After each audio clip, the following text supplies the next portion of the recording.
আচ্ছা কি ওটা চুরি করলো না, তোমাদের চুরি করলো কি করে? আমি শুনে তো শখ। ব্যাপার কি ঘুষার কাছ থেকে ফোন চুরি, এই ব্যাপারটা তো বিশ্বাস করে না। আমাদের পবিত্র বলে কি, বলে লোকের থেকে বিশ্বাস করা যায়, প্রদীপদার থেকে এটা তো বিশ্বাস করা যায় না। তোমার কাছে ফোন চুরিয়ে যাবে। সবাই এইবারে কাস্টমার উঠলাম, ট্রেন আসলো, তুমি উঠে গেলে, একটু পর তোমাকে ফোন করলাম, ফোন যাচ্ছে না। ঠিক আছে, না যেতেই পারে। ওমা কিছু ফোন করে বৌদি ফোন করে বলে এ তোমার দাদার ফোন চুরিয়ে গেছে।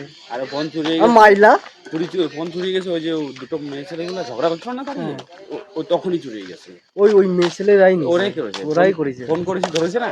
হ্যাঁ, ধরার পরে বলছে, ওরাই ধরেছে, ধরে আবার তরুণ কেটে দিছে। কিন্তু ফোন সুইচ অফ করতে পারছে না। না এখন ফোনগুলো সুইচ অফ সবাই জানে না। না না সুইচ অফ করতে পারে, কিন্তু অনেকক্ষণ ধরে রাখতে হয়, তাহলে হয়। মেয়ে ছেলে না, হ্যাঁ, বেটা ছেলে ওইগুলো চালাক, মেয়ে ছেলে আর বয়স্ক না।